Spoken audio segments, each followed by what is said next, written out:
वोरा साहब इस पर रिएक्ट करना चाहते हैं आप, मुझे पता है, मैं आता हूं आपके पास। उससे पहले एक अहम खबर अपने दर्शकों को बता दें। तुर्की का क्या रुख है? हानिया की हत्या पर तुर्की का बयान क्या है, ये देखिए। इजराइल शांति नहीं चाहता, गाजा वॉर को पूरे मिडिल ईस्ट में फैलाने की गई है कोशिश। नेतन्याहू नहीं चाहते कि ये जंग रुके, ये कहा है तुर्की ने। और देखिए, हानिया की मौत पर रूस की भी बहुत तीखी प्रतिक्रिया आई है। हानिया की मौत किसी भी हाल में स्वीकार नहीं है, ये कहा है रूस ने, ये एक्सेप्टेबल नहीं है। हानिया की मौत पर ये बयान रूस का सामने आया है, यानी रूस भी ये बताने की कोशिश कर रहा है कि वो इस घड़ी में ईरान के साथ है। और हमास चीफ की हत्या को लेकर हूती का बयान, हानिया को निशाना बनाना एक आतंकी हमला था, कानून और आदर्श मूल्यों का ये उल्लंघन है, ये कहा गया है हूती की तरफ से। वो हूती जो रेड सी में खुद ही इजराइल और अमेरिकी जहाजों को लगातार निशाना बना रहा है, सारे नियम कायदों की धज्जियां उड़ा रहा है, वो अब बात कर रहा है आदर्श मूल्यों की। तो देखिए, ये तीन अहम खबरें इस वक्त आपके सामने हैं। हानिया को निशाना जिस तरह से बनाया गया, जिस तरह से इस्माइल हानिया की हत्या हुई, उसे आतंकी हमला करार दिया है हूती ने। वहीं रूस का रोल बहुत अहम है। रूस का रुख देखिए क्या है। कहा यह गया है रूस की तरफ से कि हानिया की मौत किसी भी हाल में हमें स्वीकार नहीं है। नेतन्याहू नहीं चाहते कि यह जंग रुके, जंग का दायरा बढ़ाने की कोशिश की जा रही है, यह कहा गया है तुर्की की तरफ से। ये तो तीन खबरें जो आपके सामने हैं, वो बहुत अहम मौजूदा डेवलपमेंट को लेकर।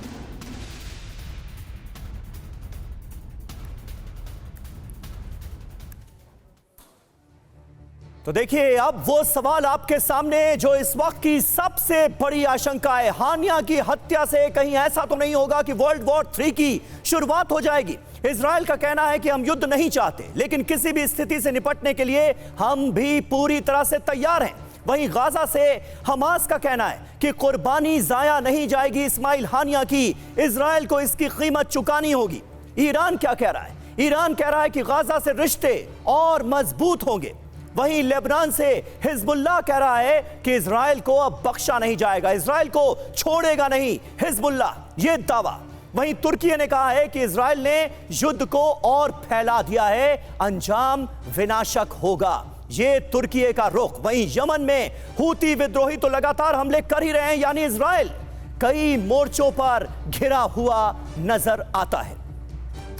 डॉक्टर वाइल अवाद हमारे साथ मौजूद हैं। डॉक्टर अवाद, मैं आपसे जानना चाहूंगा, अरब वर्ल्ड की आने वाले वक्त में क्या भूमिका आप देखते हैं? रूस और चीन जैसे मुल्कों का यह रुख साफ तौर पर बता रहा है कि वो अरब में अमेरिका के दबदबे को खत्म करना चाहते हैं। इस डेवलपमेंट को आप उस नजरिए से कैसे देखते हैं? क्या यह डेवलपमेंट सारे इक्वेशंस बदल कर रख देगा?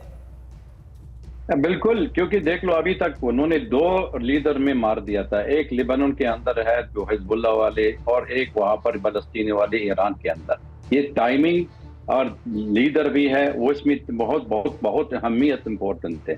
नेतन्याहू से वहां पर ये कांग्रेस में गया था, यूएस वाशिंगटन डीसी, और ट्रंप के साथ भी बैठा है, तो उसके लिए उन्होंने ट्रंप जीत करना चाहिए, तो इसलिए वहां पर ये कमला हारिस नहीं मांग रहे, इसलिए कुछ ना कुछ उन्होंने प्लॉट लगा दिया था, provocation of this war to drag Iran to this war. ये तो सबसे बड़ी बात है। दूसरी बात भी है, ये तो हमेशा हम लोग रखना चाहिए। अभी तक आप ये समझ लो, जो नेगोशिएशन चल रहा था, जो हमास की, इजराइली की और कतार के साथ में वो कर रहा है, रिलीज ऑफ द हॉस्टेजेस, तो अभी तक ये बिल्कुल हाल्ट हो गया था। ये तो नेतन्याहू मांग रहे उन्होंने, इसलिए तो प्रेशर, इंटरनल प्रेशर भी चल रहा था।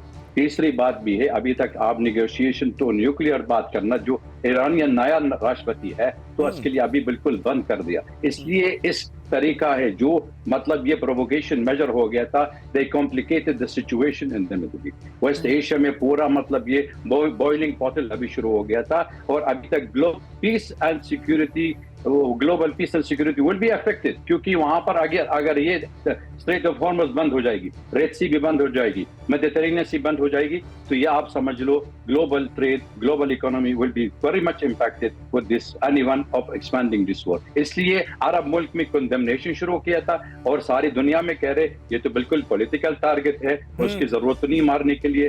अभी तक जब तक you want to turn up the table, ये तो you face the music now. जी, बहुत बहुत शुक्रिया आवाज साहब आपका हमें वक्त देने के लिए।